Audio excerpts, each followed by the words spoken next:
right, here we go. Community Beacon. What's love got to do with it?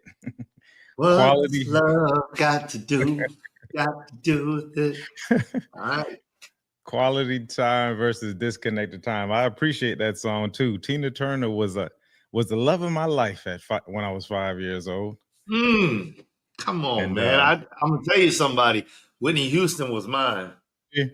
Oh yeah, Oh, that Whitney Houston. Bodyguard soundtrack. Oh man, I used to have that thing playing while talking to the ladies in the middle of the night. Come on now. Come on. I'm gonna tell you what's interesting about the both of them is that for Whitney it was Bobby, and for Tina it was Ike, and they were played off as being the bad boy who kind of took advantage of the quote unquote good girl. Of course, Tina had her movie What's Love Got to Do with It, where it seemed like Ike was physically abusing her throughout the time. And then you have Bobby Brown, who was just the bad boy of of our era, coming from that time. And then when you go back and you do your research and you find people who actually experienced them, and Tina Turner's outrage and outbreaks and pulling up on Ike and actually engaging in the stuff. And then you look at Whitney as well, who also went through her tumultuous, situation. You're like, I think I didn't get the entire story there.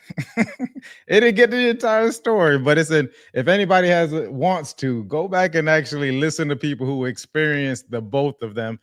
Judge Joe Brown is really good breaking down Tina Turner.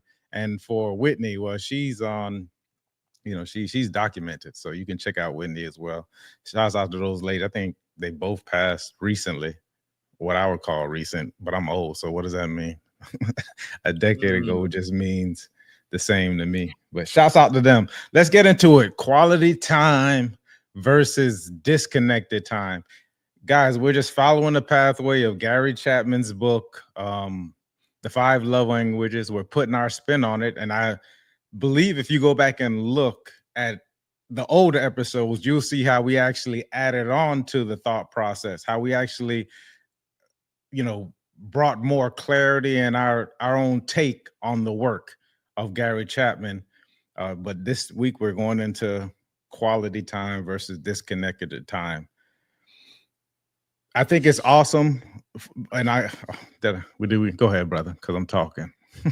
Come on, man. Put the introduction. That's your boy, Michael Seville, the real estate king, the mogul, business mogul of the decade, century of lifetime. Watch it now. I'm putting him up there. Why not? He's my man.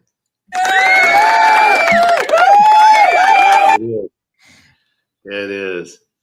And I'm Joel Simmons of the Oh,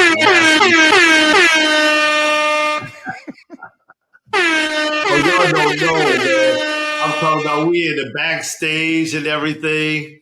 Cameras are off, and I'm walking around in the house. I'm getting some stuff together, and I hear that air horn go off. And I'm like, does that mean that you're ready to go? Like, what does that mean right there? We stay ready. We don't have to get ready. We stay ready. So we're always ready to go. Shouts out to Joel Simmons Tenacity Foundation. Go check my brother out. Lots of great things going on there, continuously moving forward. Saw him and Kenyatta. Shouts out to Kenyatta. Saw Kenyatta and Joe. Yeah. Joe went ahead and met finally after 4 years, which is interesting because you have your internet or electronic social media meetups, and then you actually get to experience the person in person. So what was that like for you, brother? It was crazy. I saw her Kenyatta. And I walked by and I was like, oh man, I think I know that. I think I know her. Then I walked by a second time, I'm like, I know that. I know who that is. I know who that is. I walked outside, and when I was outside, I was in the car. I said, Kenyatta. And I turned around, drove back to the gym, walked inside, and gave her a hug. And I was like, she was like, sorry, I'm sweaty. I'm like, oh, it's all good. I just finished my workout, and we were just talking about you, man. We were just like, yo, tell Mike this gym is better. And I Yeah, that was appreciate it. our conversation for a moment. This gym is better. It's better than LA Fitness. That's what she was thinking. It's new. Yeah, yeah. I EOS mean, over. it's new, but it also it's got different stuff. Okay. It's different. Not the same thing. Like LA Fitness is different, right? You know, some of the other gyms don't have like the basketball court, racquetball court, and the swimming pool, right? So this one's got it's got it's got like the cryo chairs, the massage chairs. It's got the what do you call it? The cold plunge and the sauna, and it's got like uh, got got some other stuff there It as has a well. cold plunge in there. There's a cold plunge. Oh, and that's enough. I'm gonna get that membership too. That's all you needed to tell me. Done. It's done. Yada. It's One like another one. 13 bucks or something. Yeah, I'll go to both because I like the energy and the people at LA Fitness. I've been going there since its inception on North Lake and Congress. And now the EOS is what we're talking about now, which is at the old Best Buy PGA. So if you all don't know, haven't been to PGA in a long time, Best Buy has moved over next to Total Wine, I think is what it's called. Yeah, it's just right across the parking And then lot. you have Best Buy still there. So check out EOS and maybe you'll see me at EOS.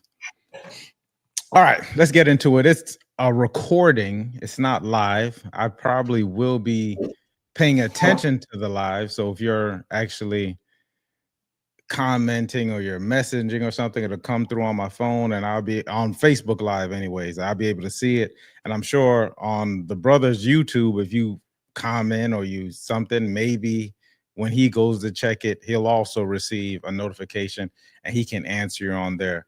Any questions in regards to Tenacity Foundation, you all got to check him out. For me personally in real estate, this last week, I've been taking a course on doing a presentation. So you'll see that rolled out. You'll see some Facebook ads in regards to the presentation I'm doing for one. We'll do a home buyer's presentation. We'll also do a listing presentation just to see if you have any questions and some information that I can give you that I can add value to if you're thinking about buying or selling a home. So put the information in there, be on the lookout, and eventually we'll definitely put a lot of this stuff in the description. So check out the description below, like, subscribe, share. You know, that's like the air that we breathe. It helps. It helps. So let's go quality time and disconnected time. I'll start off by saying, and one of the reasons why I appreciate this weekly conversation that we have is it's almost a reminder for me to become present. And I think that's the kind of idea. It's the path that we're headed into. That's really the difference in the quality time versus the disconnected time. Doesn't matter what you're doing. You could be going on a walk, but if you're present, it makes all the difference as opposed to disconnected, having all these thoughts in your mind. And most of us do. I would imagine a lot of the people who are watching this show, just because you fit the demographic, if you've gotten this far, you want to become more present, and you often have a lot of these thoughts in your mind. I know I do. I wake up. I used to tell people a while ago, the reason why I woke up so early is because I needed to prepare to be present. And I still do that. I prepare to be present. And it's a reminder to be present throughout the day. So let's get into that conversation, brother. I mean, that's it. Nail on the head, right? The power of presence. That's what we're talking about. That's the real difference between your quality time and your time that's really being spent disconnected. And I for one, really like this conversation. I know, brother, you're not. Time is one of those things where maybe you can dive in a little bit deeper from your thought process on time and what it means to you. But just in a general sense, What are we doing with our existence, right? What are we doing with our existence? So quality time is not simply time spent with somebody else. It's meaningful. It needs to be meaningful. It needs to be engaging. That's a huge difference. It's a huge shift to just sitting at the table with somebody versus actually engaging and hearing what is going on in their life and their tonality, and their mannerisms, being able to visually see those cues and pick up on them and respond to them. Those things mean a lot. For instance, Kenyatta and I were spending time inside the gym together, but it was disconnected. It was disassociated. I walked this way, she went that way. And then all of a sudden, when we came together, the whole world stopped for a few moments. It looked like she was helping another sister to do some certain exercises, and it was immediate embrace. And just kind of like, finally, after 4 years, this type of conversation, and the world stopped. I was on my way to an appointment. I turned back around. The world stopped. And we spent quality time. It wasn't a long time. We only spent maybe 2-3 minutes together. That was it. Enough to take a picture and to say a couple of words and to show that there was some care and connection there. You could tell, I could tell, by the look in the eyes, by the smile on the face, by the immediate embrace, right? All of those things were cues and bodily movement, moving towards me moving towards her, versus us staying far apart or separating or looking to see if somebody was calling us or if something came up on the telephone. All of those different things are signs of being disconnected. Like, hey, I'm here, but I'm not really here with you. We just happen to be sharing air at this time. So quality time requires intentionality. It requires focus. It requires emotional investment. And this is the way that we foster deeper relationships, right? John Gottman. So he did he's a psychologist. He did like this study on quality interactions and relationships. And he said that they're built on small but consistent moments of engagement. So it is those small things. It's not really the grand gestures. And that was a great point in my mind. Just Kenyatta and I, small gestures. When I said Kenyatta, she stopped what she was doing and she walked around equipment to approach me. And I was able to meet her in that approach. We were able to approach each other, which signified, hey, we're connected. Hey, we're engaging. Hey, we're being intentional about our relationship. So it's these small things. When we find that small things are not happening inside of our life, then we need to reevaluate if the alignment is still there. If what we're doing is, as we stated in the last episode and the episode before that, Mike brought it up, is it transactional? Am I just doing it because, is it out of necessity, as the scriptures teach us in the book of Corinthians? Is it out of necessity? Is it begrudgingly? I think Mike brought up that word last episode. Or what is it? What are we doing here? So quality time, that's what we really want to dive in deep to. And the disconnection, I think it shows itself, but we're going to point out some different perspectives of being disconnected so that you can see if these things are arriving inside of your relationships with your wife, your girlfriend, with your children, with your boss. You could be disconnected with your boss, and that could be the reason why you're missing out on the raise. You're missing out on, the promotion. You're missing out on the company trips, all those types of things. It could be because there's a disconnection. And if there's a disconnection, then it's up to the individuals to make the connection. And if there's no connection to be made, then maybe what has been disconnected really needs to be severed and you need to move on. And so I think that we got some stuff to talk about here. What you say? Absolutely. And honestly, I would say screw all them. Screw your boss, screw your wife, screw your other people until you get the connection with yourself. Like having the quality time, not quantity of time. We all have the same amount of time. It's 24 hours in a day. So the quality, not over quantity, you need to prioritize that and starting off with yourself. Give your first thoughts, your first moments to yourself, to your relationship with the world first. Like what's this? What how does this start? And the brother hit on some points as well. Intentionality, focus. I would add effort. And then if you add clarity to it, it makes the whole difference.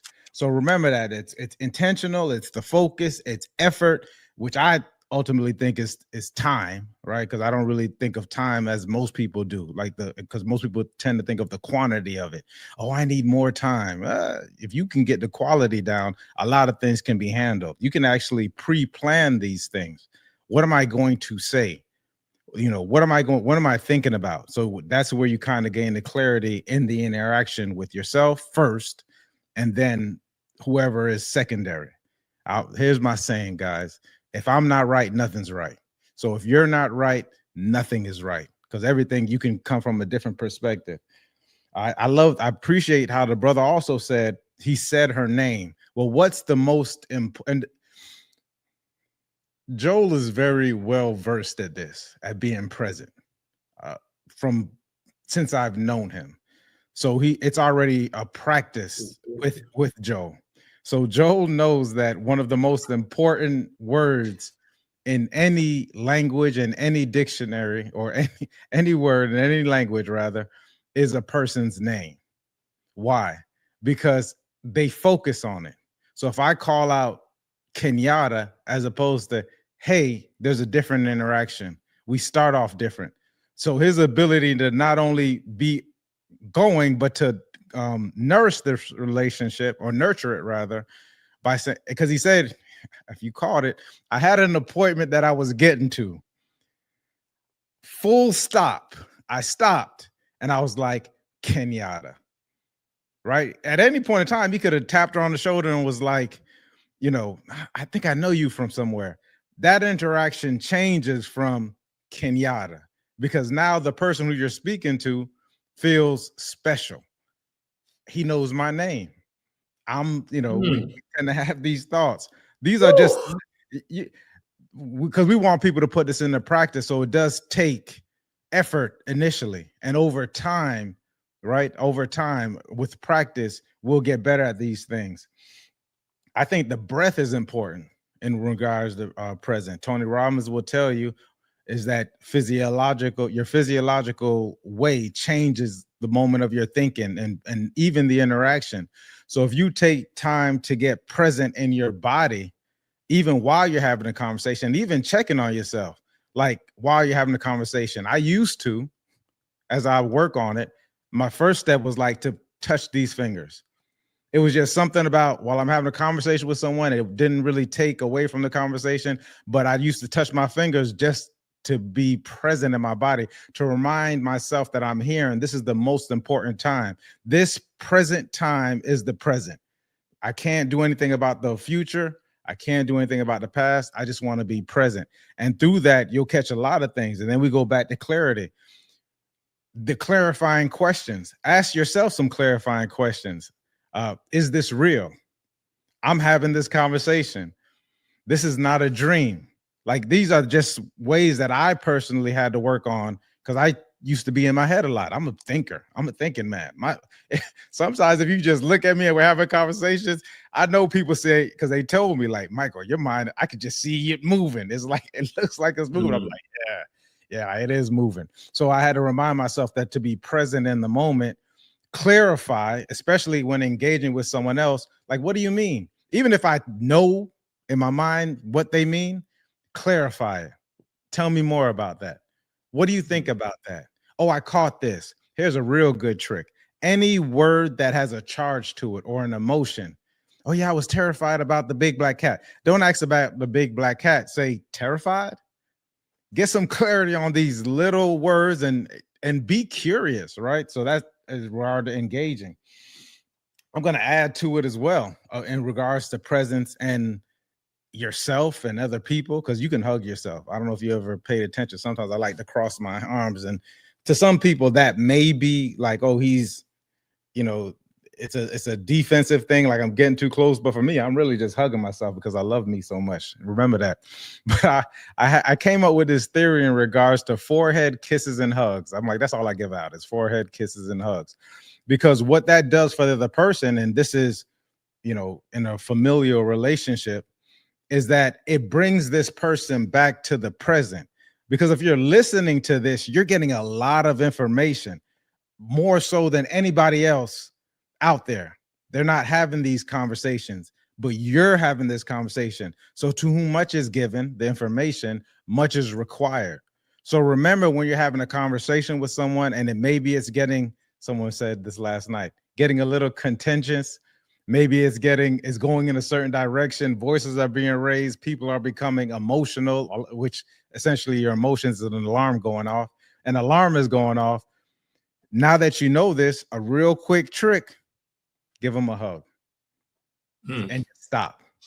Give him a forehead kiss and just stop. With Elijah, I'll give him a kiss on his cheek if I see him starting to his you ever see when the cartoon characters, when they get really upset and you start to see the steam come out of their head? Like when I start to notice that with Elijah, I'm like, okay, whatever I say after this, he's not really taking in because he's getting emotional at this point in time.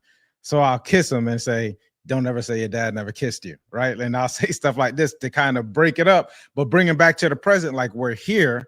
And now we have a choice of whether we can move forward with this conversation, or maybe we can go back to this conversation. But I want to be fully present while I have it. I don't want to project my emotions on you, and possibly your emotions are happening. I don't want you to project that into what it is that I'm saying. Yeah, you ever said something, and here's another saying. I say, I know I speak English. That's what I tell Elijah. I know I speak English. And but somehow you didn't understand me. So there was a disconnect there.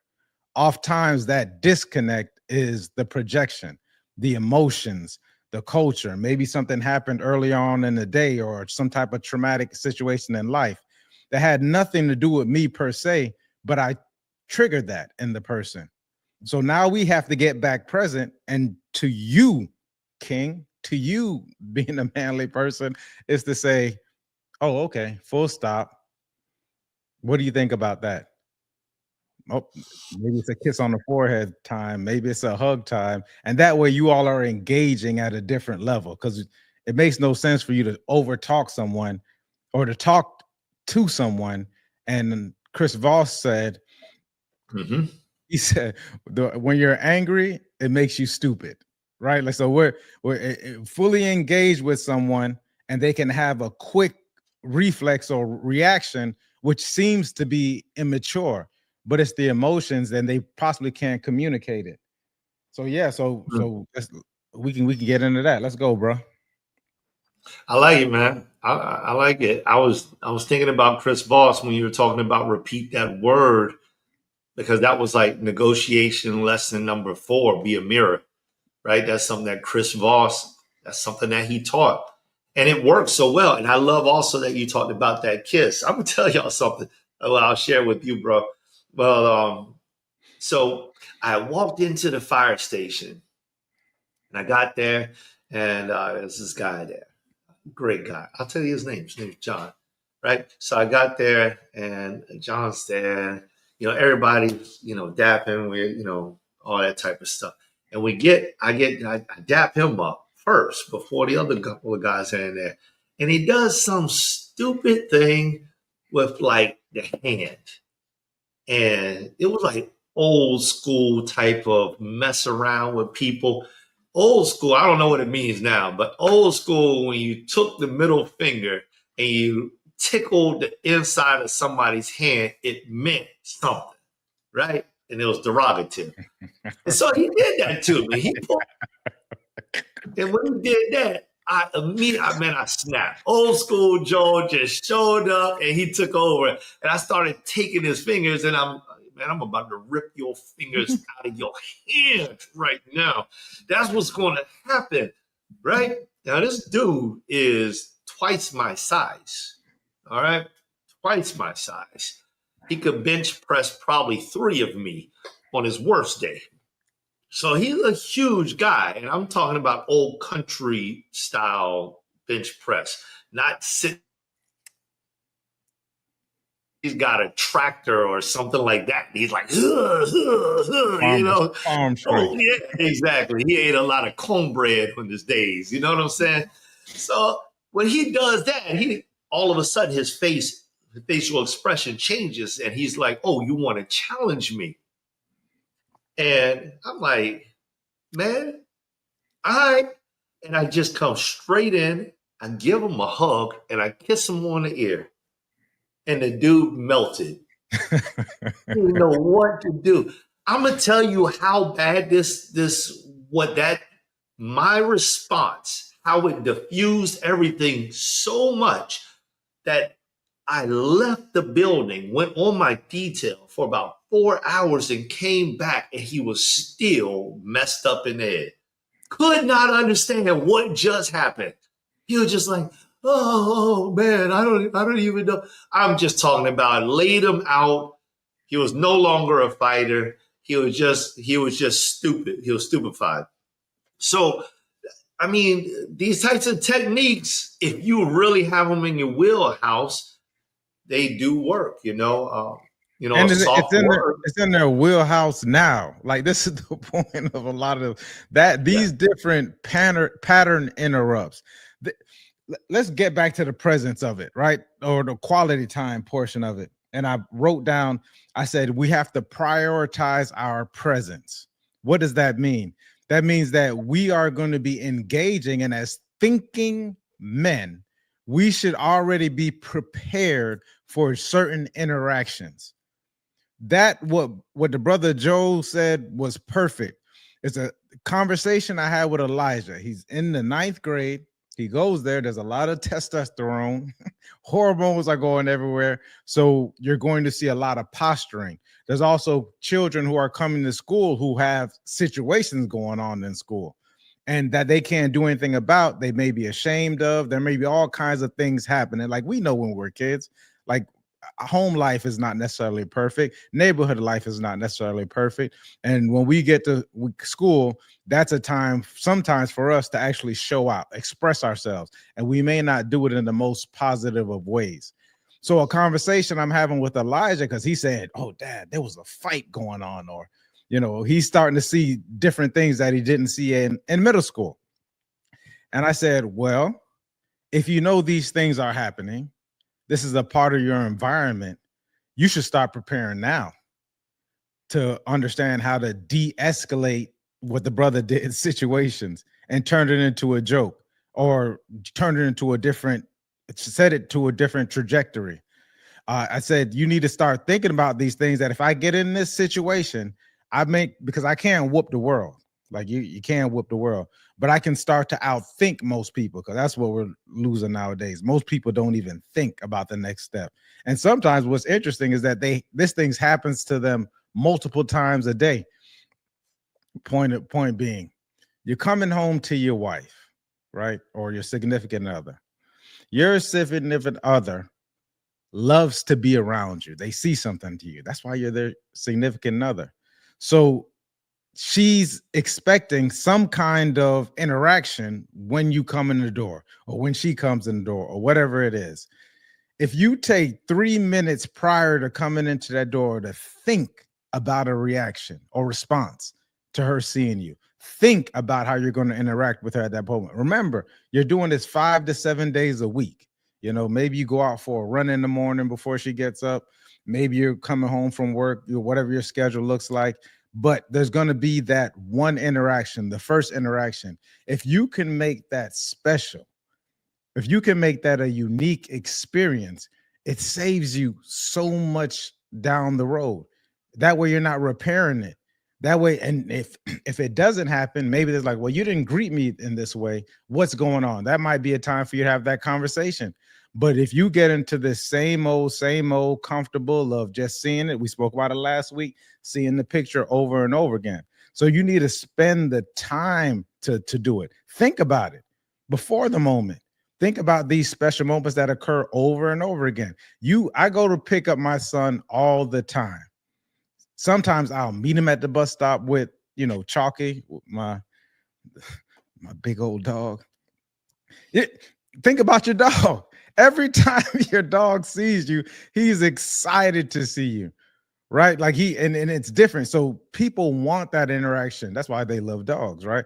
People want that interaction. People want to feel special. Does your dog make you feel special when he sees you? Absolutely. It's like the new time, no matter what you did to him before. We need to prioritize our presence. What does that look like in your life? I love it, man. I love it. I love the point that you just gave too. The word that came up in my mind was Groundhog Day your experiences. And what do I mean by that? It's like when you come into the environment, you may be thinking about, hey, all right, when I come into the environment, my wife, she's going to say these things. And she may always say those things. You have an opportunity, especially if you're dealing with your wife, or you're dealing with your son, you're dealing with your daughter, you're dealing with somebody that's going to be in your life for some period of time, or that you expect to be in your life for some period of time. You may not get it right today, but Groundhog Day. So you get a chance at living tomorrow and you come back home from work again. Remember, all right, yesterday I came in, I went to go give a hug and she wasn't feeling it. All right, today I'm coming, I'm going to give a kiss. And then that doesn't work. Today I'm going to come in, I'm going to bring some flowers. Today I'm going to come in, I'm just going to say, hey, how are you doing? Whatever it is, but you can Groundhog Day that thing. You can replay it over and over again. When you get really good at this, you can foreplay it and you can actually fast forward, quote unquote, time. You can think about it and you can start interacting through your mind about different experiences that you've had collectively. Because remember, all of these things are inside of your mindset. You've been with somebody for a year, 2 years, 3 years. You've had so many different types of experiences. But the thing is that we're not intentional about this thing at all. So we just go in blindly every single day, expecting that people are going to respond to us exactly the way that we want them to respond, even though we have not given them any notice.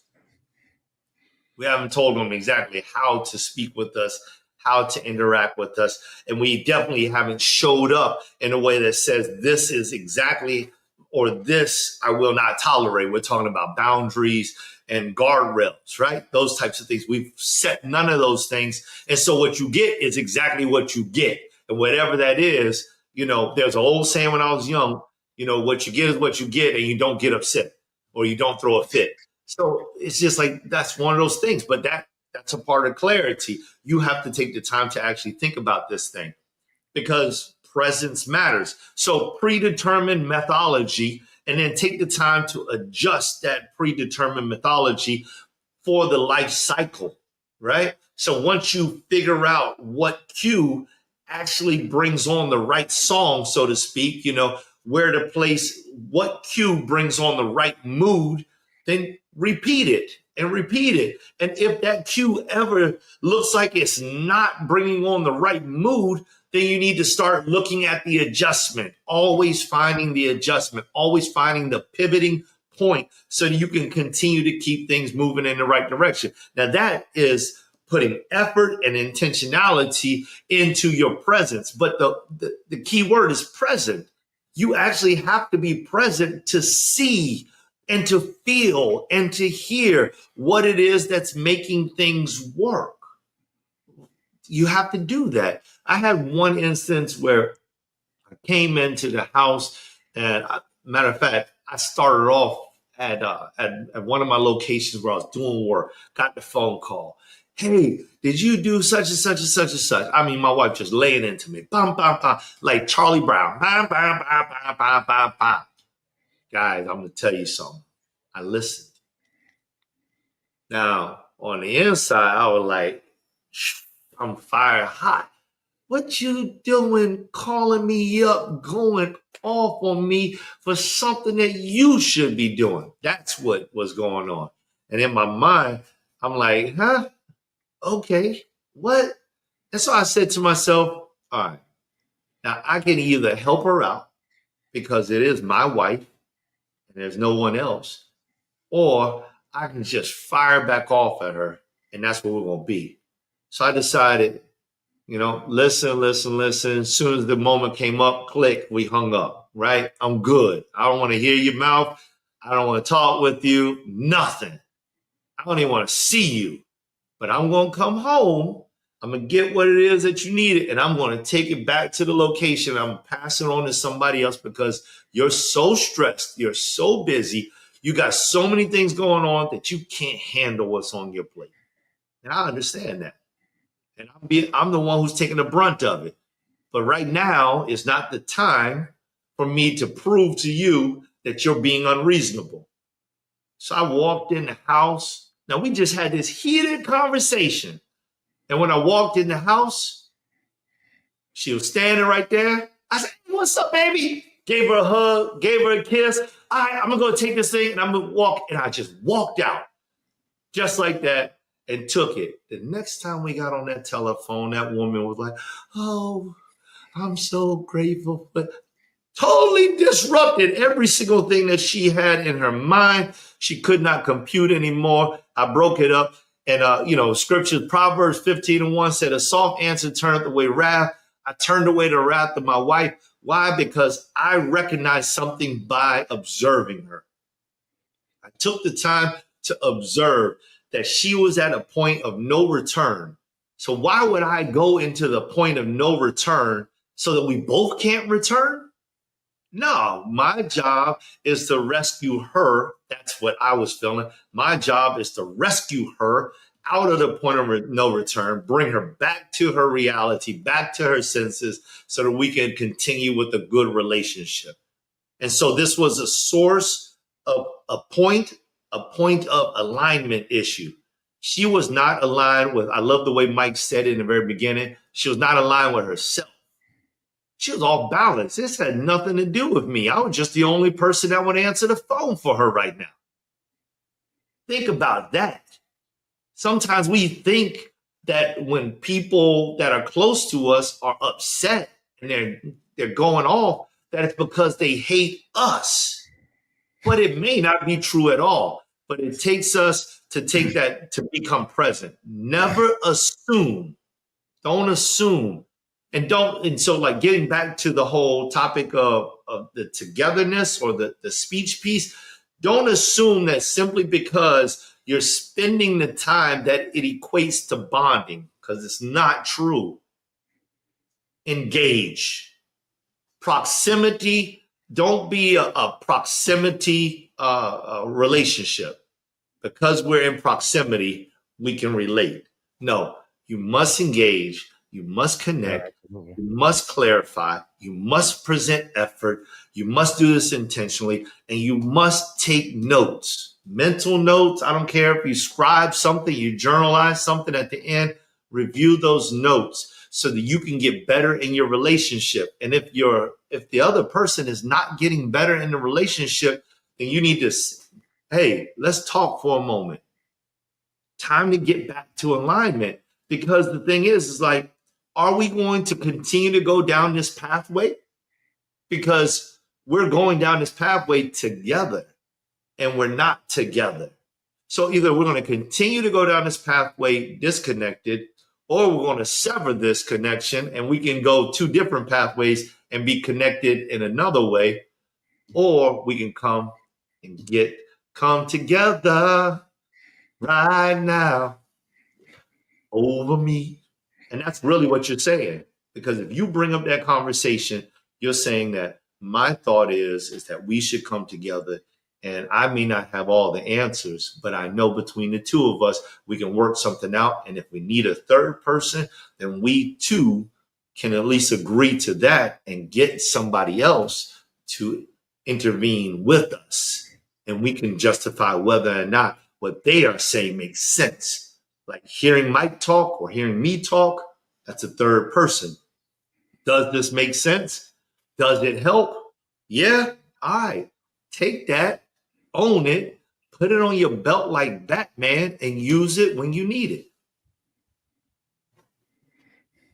I love it. I'm gonna come with a slightly different viewpoint on it, because everyone Let's has to do it. know who they're dealing with. And so I'm gonna bring this chart back up. We haven't seen it in a long time. All right, that means it's time. We haven't seen it in a long time. So this is the level of consciousness chart. This is my meter for me to check myself. And so I see exactly where I'm at. And this is a chance for me to be real with where I'm at. So we can go up and down this chart and you can say, okay, what exactly am I feeling? Don't lie to yourself. You can. It's not, but it tells, right? It's gonna come out in the wash. So if I'm coming from a place of, and I'm going all the way up the chart, is love. Love at times, there's gonna be correction in it.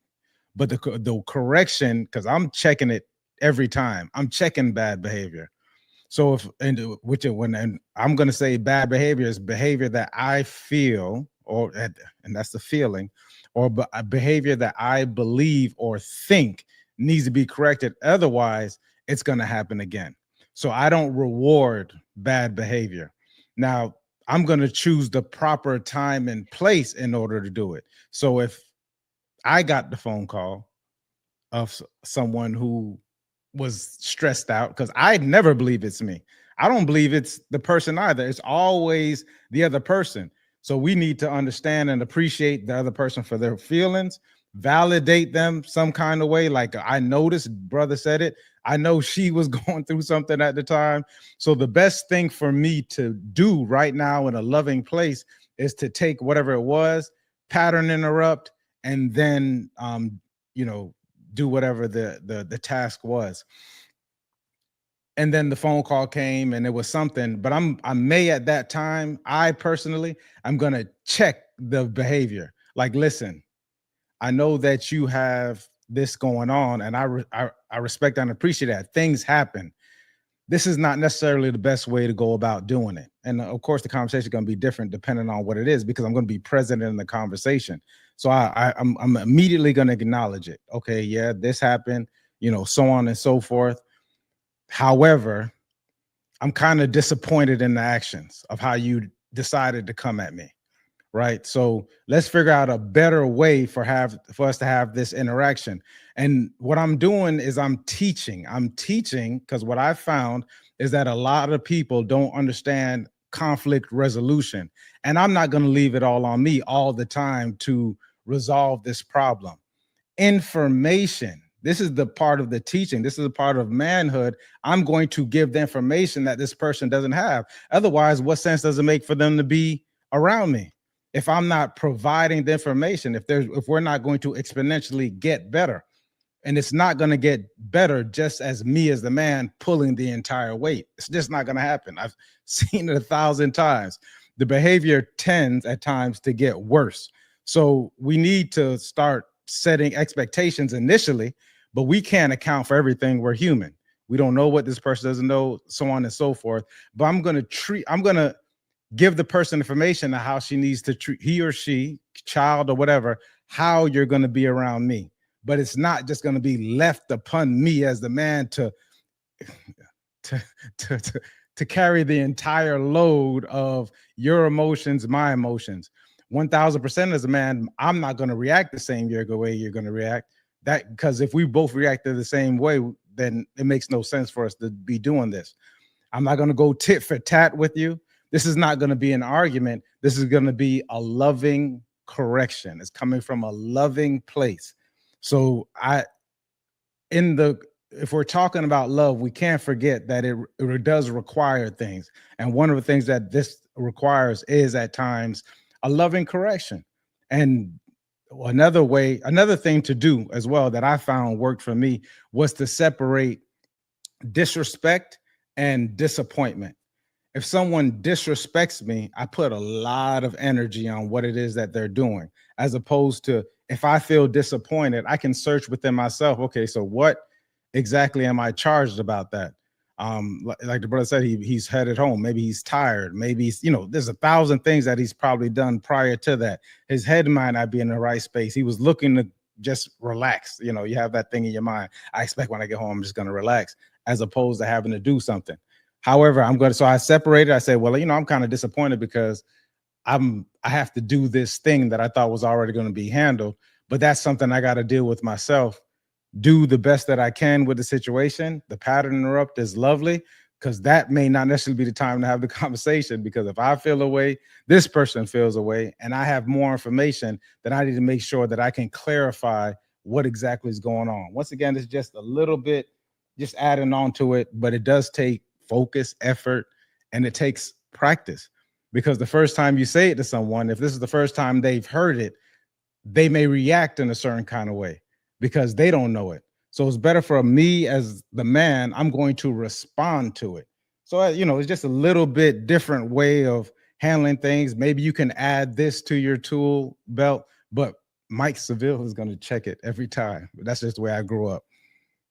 Let me just for clarity's sake, those are some of the things that was in my part of the conversation. So if I didn't mention that whole piece right there, that was my point in the conversation. So that was actually what I used to exit out of the conversation, was just to let her know, because I tend to be a very clear individual. I have a philosophy. If you offend me, I'm going to tell you. I'm going to let you know. But I didn't mention that in the story, so I'm glad that you brought it up, because I think that goes back to like the whole Groundhog Day type of philosophy, where you have so many opportunities to learn about somebody because you're present, and you should going back to what Mike said in the very beginning. The first person you should learn about is yourself. And you should know your own guardrails and your own boundaries. And that's going to help you, because when it comes down time to it, you'll be able to clearly define whether it's a disconnection, or what was the other word that you just used, Mike? Well, the distinction I make is between disrespect and disappointment. And disrespect and disrespect is not empowering. It's not an empowering thought. If someone disrespects you, and when I mean they disrespect you, then it's time for you to get into action. Like, the response should be immediate, and it should be done right then and there. If someone disrespects you, you know, in your heart and minds of hearts, it's like, this person disrespected me, I'm immediately gonna check a person. Oh, this is disrespect. You know, maybe the person is cursing. I'm interrupting you in the middle of your conversation at times. Whoa, whoa, whoa, whoa. I don't curse at you. You don't curse at me. Or that's not the relationship that we have. But there's some people who do curse, and I know them to curse. That's the relationship that I understand that we've already had. And I'm just like, all right, I'm just let this person go ahead and vent out. I'm gonna tell you a real quick story I thought was interesting. Mm-hmm. What was it? Tuesday, I'm using the bathroom. Let me just let you all know that now. I'm using the bathroom, and this phone is going off like crazy. I mean, it just these phone. It's like one of those emergencies. Like, man, something is going on. You know, it has to be, because it's that back to back call, right? And so I'm looking at the phone, and now the phone, you know, when I got the phone has all of these things of this guy just going crazy on the voicemail. Why are you calling me? Blah, blah, blah, this, blah, blah, blah, that. And I'm like, okay, this is interesting, because oh man, of course he's gonna be doing the law next. Can you hear him or no? I heard something, but it wasn't loud enough to be concerned. Go ahead. Okay, perfect. So I mean, he's calling back to back. So first time I'm just like, okay, I'm not even gonna pay attention to it, because I don't even know who this person is. And then I said, the phone call came again. So now you can see it happening on the phone. So I clicked accept, and I'm like, hello. And this guy just is going off. You mother effer, you're calling me, and you know, such and such and that. Now, I've done phone work a lot of times, sales. So, you know, maybe if this was the first time that this happened to me, it would have been like, who are you talking to? You know, I would have had that response to it. But since I've done it so much, and I've heard people, and I know when people are venting and going, this guy's cussing me out about me continuously calling him, you know, so on and so forth. And he's not looking to buy insurance. And I'm like, I don't even, in my mind, I'm like, I don't even sell insurance, but I got to listen to this guy vent because I know two things, especially about men. There's a woman who put a battery in his back who's saying that he's getting his phone calls. He's already had the conversation with his lady. And I'm telling you, I'm so good at, I don't want to be right.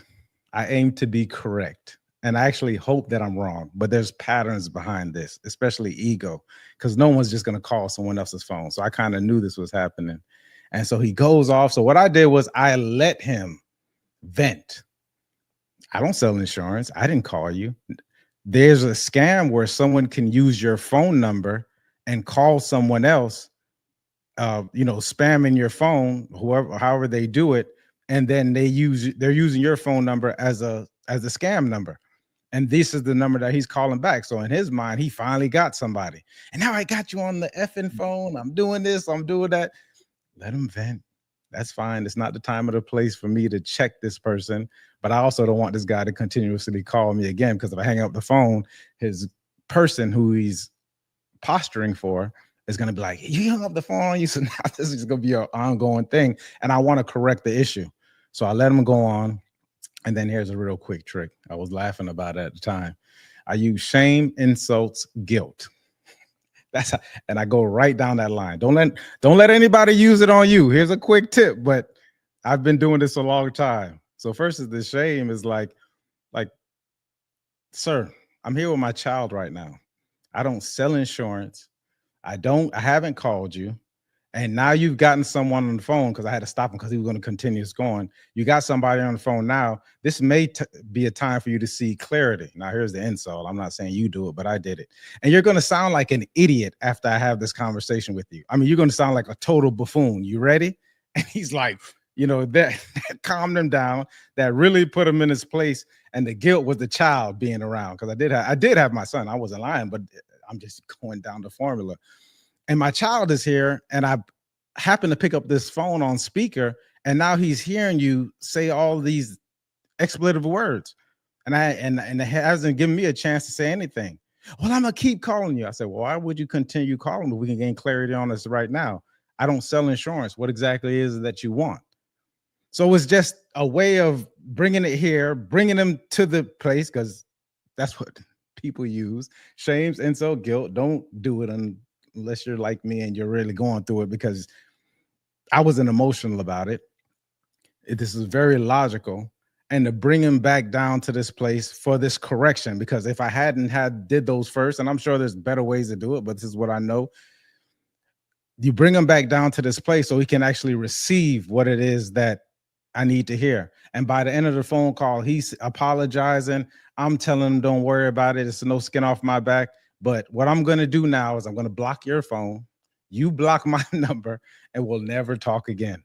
And he was fine with that. I was fine with that. And he has actually was able to not look crazy in front of the person he was posturing for, because he really did look like an idiot. And they can go have that conversation afterwards.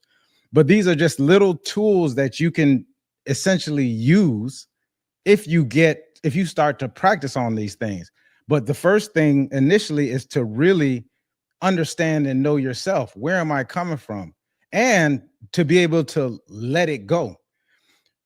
One thing I notice about people is people don't want to let it go. That was the end of it. The need to be right. I don't have any need to be right with another person. And so sometimes we come off with this self-righteousness that they have to see it our way. Or if they don't see it our way, whatever. I don't need to be right with you. We can agree to disagree. And I don't mind you not being around anymore, but it's not going to continue this way. We're not going to escalate it to the next space. Like I don't need anybody like that. So I don't care who it is. It could be my children. Like, we're not going to have this conversation continuously if you feel a certain kind of way. When you're ready to receive it, of course, I'm going to prioritize certain relationships, but when you're ready to receive it, I'll be here to talk to you with it logically, without all this emotion that we're going to put involved in it. Once again, I want to remind people, emotion is an alarm. It's an alarm that say, hey, something is going on, and it gives you the time, and the response should be, what is it? How am I going to move forward on it? I like that, man. I like that. I want to go to something different, but I'd like to put this piece out there for based off of the lesson that you just gave, the skill that you just shared with everybody. You know, being understanding yourself and understanding the people that you're around makes a huge difference. Um, a lot of what we're talking about today is going to be directly connected, or you may utilize it in a direct connection with somebody that maybe you care about, somebody that's in your life for, a life journeying person with you. And so, like Mike stated with that, you may not want to use each and every skill for each and every person. These are different things that we've developed over time. And the way that we maneuver, these things can be employed specifically for certain situations. So I just want to say that, uh, listen, the cost of disconnection over time can be actually emotional distance. Kind of getting back to like the what's love got to do with it, right? The emotional distance can be the cost of it. It can be that you have a relationship with a loved one where you feel as if there is no more love there. It's just, once again, going back to that word proximity. It's just proximity. We're physically present, but mentally checked out. And these are just those types of things. Like, there's certain things that people can do. Again, moving to a different subject, like you sit at the dinner table with your children and they're checking their phone. Just by checking their phone, just by someone checking their phone or looking at their phone, or quote unquote multitasking in the middle of a conversation, all of these things are signals to people that I'm not really into whatever you got to say. Those are signals that may come across as, I really don't even care too much about you. And that might not be true at all. It may not be true at all. I love one of the things that Mike was saying when he was talking about, in so many words, about how he never feels as if it is him. It's always you. If there's something that is setting you off, it's you who set off. We call that in the fire department, not my emergency. And that's something that we will say to each other sometimes when we're on the way to an emergency, because guys will hear the dispatch, and the dispatch will sound so horrible that we will move in such a way that could be dangerous for ourselves. And I will have to, I love the terminology that Mike had coined earlier. Well, maybe he didn't coin it, but had learned and shared with us. We'll have to do a pattern interrupt. And I'll say, hey, listen, it's not our emergency. And that means slow it down. Look for kids on the side of the road. Stop at the stoplight. Stop at the stop sign. Look both ways. Change your signals. Change your tones to make sure that people are alert that you're about to break into this intersection when it wasn't timely for you to do so. So you have to create the space for us to enter into that intersection and not hurt anybody else. In the fire department, we take full responsibility for that intersection. I know that's not something that you always see, especially with police. I love my police officers out there. Lou, shout out to Lou Moroto. But I know that they have a different philosophy. They ride code 2. We don't do code 2. What is code 2? Code 2 is lights only and no sirens. It's the silent but deadly method of moving through traffic because people don't see those lights. They typically don't even hear the horn. So that's why we come into the intersection. And I love this. Again, we pattern interrupt. We signal, we sound a tone, we change the tone, we await for the response, and then we move forward. All right, break that down. When you're in the middle of a heated conversation, These are things that you get a chance to use. So these are the things like when sometimes people, they ask me, how did you do that? They don't understand how I did that. Or maybe they might not understand how Mike does what he does. But how did you do that? It's because I entered into the argument and I positioned myself, sounded my tones, I changed my tone, and then I waited for the response, and then I moved forward. And I changed the direction when I moved forward. So now, in order to keep this conversation moving forward, they have to change their direction as well, or I leave them. And so these techniques that we're using, these are things that we've learned over time, and that's what we're sharing with you. So the cost of disconnection with a loved one is emotional distance, because when I get ready to change that direction, if we've already got a disconnection, they will go on the way that they're going. I will go on the way that I'm now going, and we will slowly get further and further away. That may mean something to you. If that means something to you, then it's very important that you start to take note of how people are reacting. Because generally responses are thought through. So they're probably reacting if they're not thinking. When people start to think about their response, it generally brings the emotional impact of the scenario down. And it becomes more of a conversation. You can even tell when people are practicing this, because they may be at a high level and the way that they frame their words may slow, almost as a drag, because they're attempting to put brakes on something that they don't have enough gumption to put brakes on yet. They don't really know how to safely stop it. Or they may go 100 miles an hour, but bring their voice low.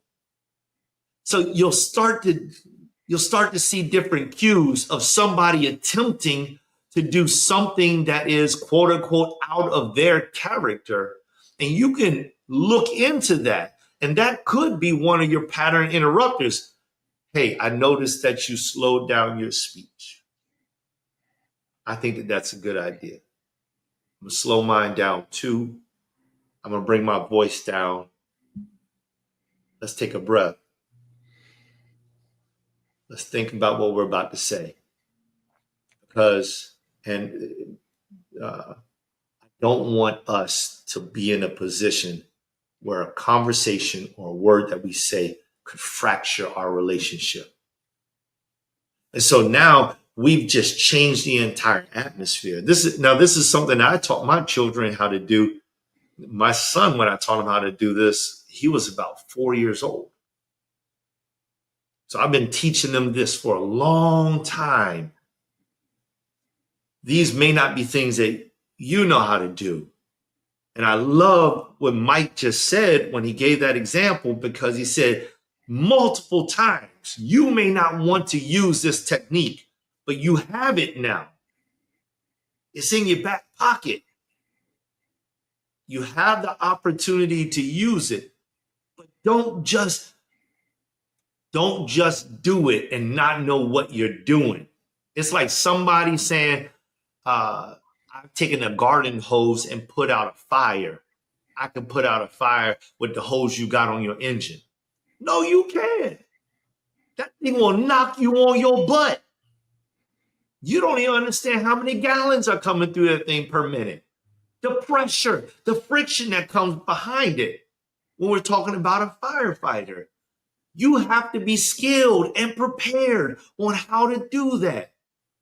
We can pump that thing so that even the most skilled firefighter gets put on his backside. We can do that. And the most skilled one The minute that he cracks the nozzle, he's going to feel the pressure and he's going to shut it because he's that skilled. So don't use everything simply because you heard it work for somebody else. What'd you say, bro? These things take exposure and practice. You need to be exposed to the information and you need to practice it, and you do it at a small scale. A lot of people want to go from dribbling basketball to Michael Jordan all in the same day.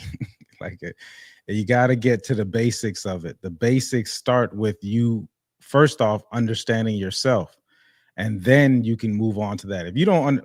If you're not right, nothing is right. If I bring the chart back up, then you got to look at where am I on the chart, and pay attention to that. The brother said something about the emotional or the emotional distance, the cost that you may pay.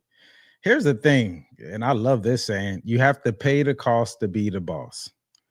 For every action, there's an equal and opposite reaction. You can't be fearful of taking action, even if it means losing someone, right? And I'm not saying that that's what the intent of it is, but sometimes, and while you're working this, you don't have the tools. You've already presented yourself in a way that the boundaries may not necessarily have been there. You don't have self-respect. You don't have self-love. You don't have any of these different things. And sometimes you need to separate from these people. I remember the minister said something that was always rung a bell in my mind. He spoke about integration and segregation back in the 50s and 60s.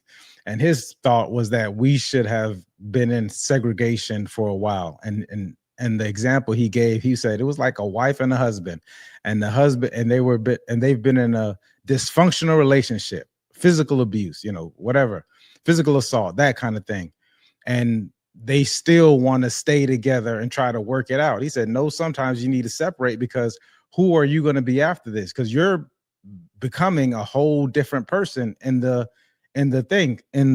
scheme, in the relationship. So sometimes you have to separate, and then you can come back and you can start to fix these different issues. Because once you bring awareness to this, now we have to say, well, I'm not the person that I was. This person's not the person they were. Are we even the same person together? What you don't want is to stay together and it be more of a controlling type situation, because a person is they're not coming from a place of strength or even knowing themselves. They're not empowered. They're actually disempowered. And that's only going to have issues down the line. And essentially that's where we're at in the country as well. So these things take exposure. It takes practice. You got to pay the cost to be the boss. Sometimes separation is needed so that you can become your best self. And if it makes sense, then you can go back to this person, because you do have people who are habitual line steppers. And here's the thing, people, they don't even know it. They have no idea that they're doing this thing. This is normal and it's regular to them. And you can point it out. You can say anything. The brother says he likes to believe he's clear. I think he's very clear. My favorite saying to my children, Elijah especially, is, I know I speak English. So at some point, this is like gaslighting, because I don't know how to say, and you don't know how to understand me saying clean the dishes in Spanish. It's in English, clean the dishes. And there's only so many times you could tell me you forgot, or you didn't know, or you didn't notice, because I told you, and if the next time this happens, then maybe you should do it when I say it, right? So those are the type of conversations we need to have. But exposure and practice is big, and get it from all different kinds of people. What I've noticed, that we have been indoctrinated in such a way in our culture that we have this way of thinking. And for some people, that's okay. It's not okay for the place that we're at. There's a crisis going on. And that just because we're not exposed to new things and different thought processes and ways of getting things done. Open up a book. Maybe you don't take my word for it. Maybe you don't take Joel's word for it. Open up a book. Some of this information is out there, and figure out what's the best way for you, but be open to it. Come with a renewed mind. Think about these things from an open perspective. Once again, last week I spoke about it. I'm going to say it again. You have to have your own individuation process, as Carl Jung would speak about it. and more so, and what I call it is a set point. What is your set point? How have you showed up in these different relationships with yourself first and then other people after that?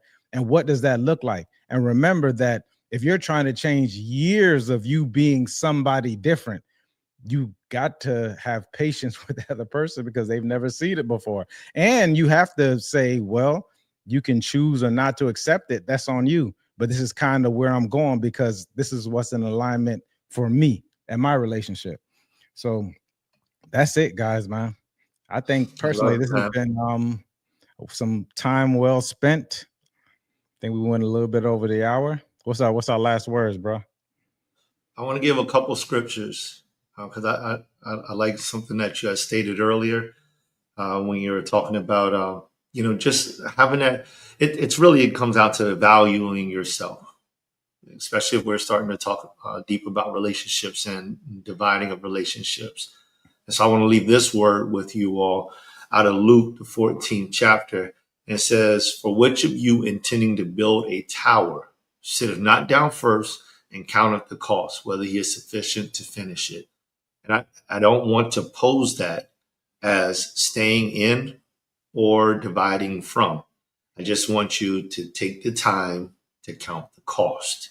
I think that Mike gave some great advice, great words in a sense of this. And I believe that the words that we have shared together can help somebody along the way because some of these things they can be a challenge.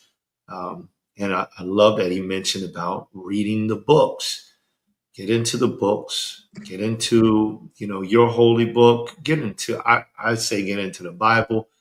Find somebody that can help explain some of these things, pray about it, meditate about it, breathe on that thing, find this thing, because when we start talking about quality over disconnection is a point that can be of no return.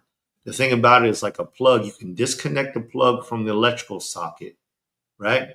And when you do, you can plug it back in to the exact same electrical socket, or it can be plugged into another one.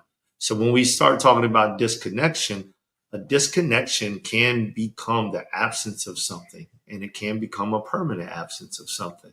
And so count the cost before you're making all your decisions. And this is something that should be implemented from the very beginning.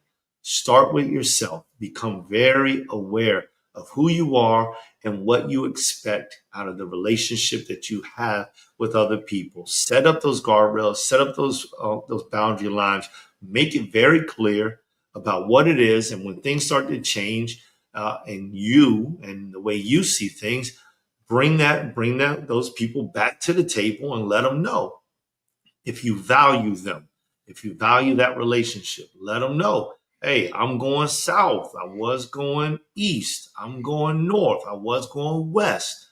And give them the opportunity to be able to make an adjustment. If they don't desire to make an adjustment, you should have already counted up the cost at that time if they choose to go a different way, so that you can make a decision. Make a decision. Don't stand in the middle of the road trying to figure out if I'm going to lead this way or if I'm going to follow that way. You need to know in your heart of hearts who you are and what you intend to do and what you intend to be about. You need to know those things. This goes back to some of our earlier conversations about being very aware of self. And I hear a lot of that in the undertones of the things that Mike has brought up in this conversation today. And I agree with that 100%. Know yourself.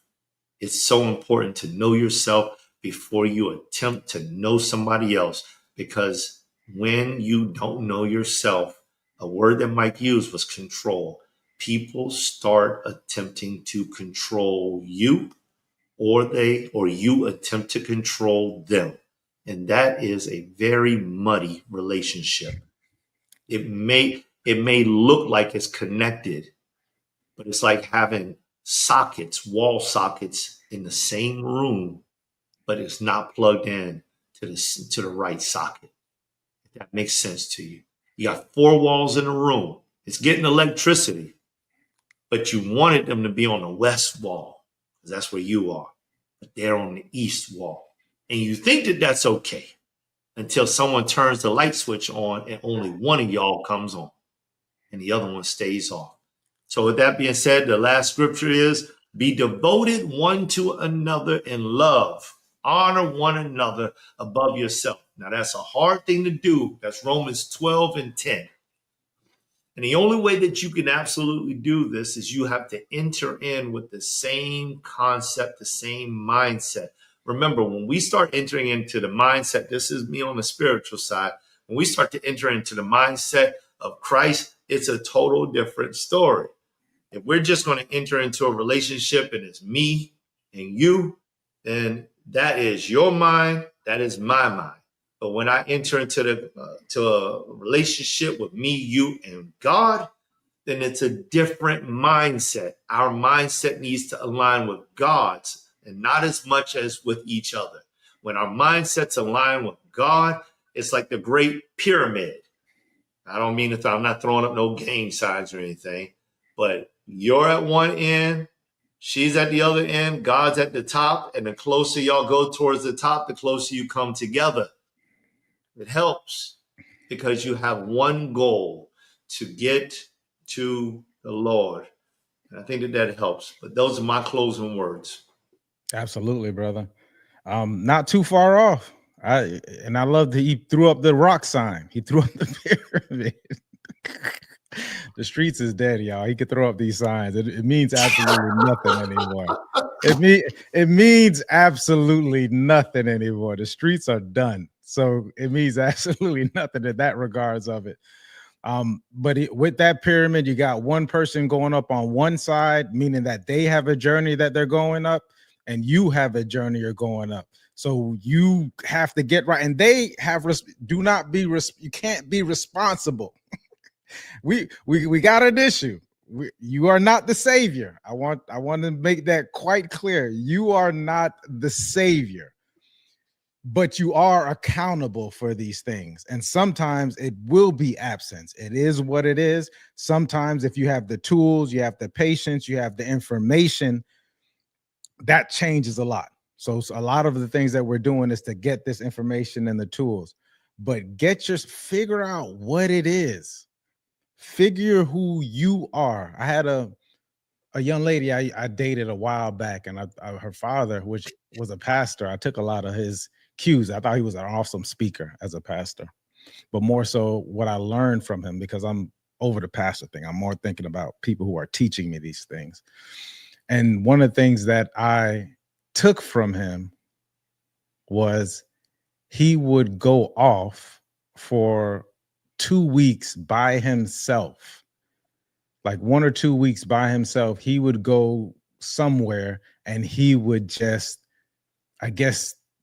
open up his mind or whatever it was. He didn't really get into it, but now that I'm older and I reflect back on it, I'm like, I get it. Like, it's that time by yourself and taking away everything, because we get into this pattern of life. I spoke about it last week. We get into they call it different things, the drift. I was in the program where they call it the drift. Was in the program where they called it getting cloudy, because this is the narrative. This is social, job happening, your culture, your environment. It makes a difference. But when you get away from all of that, some people just go into nature. That's also great, to kind of get to where am I, how, like, without the distractions, without someone talking to me, and then you come back to it. You come with a fresh mind. So you're going to stop imagining things for what they are, and you start to really observe it. And from that point on, you can start to engage with it differently. It makes a total difference. That's the accountability that you have. I got to get away from this. And we often think sometimes, I need to take a trip. We need to go, my thing was, I need to go to Jamaica. I need to go to Disney World, because all these places were like different. But I'm like, well, I can just do this now. I can get to the point where I'm just curating an environment of peace, love, and joy. Those 3 things. I have those 3 things. I'm okay. The reasoning comes with it. I always tell people I'm a renaissance man. I'm a thinking man. You're gonna give me something, and for the next 3 months, I'm on it. I'm on nutrition right now. So give me about 2 more months, and I'm gonna break it really down for you because it's really simple as well. But that's it, man. I love it. Quality time, prioritize it. Be thinking about it, and make your moments the best moments. Love you go. I love you all. We will see you next week. Peace.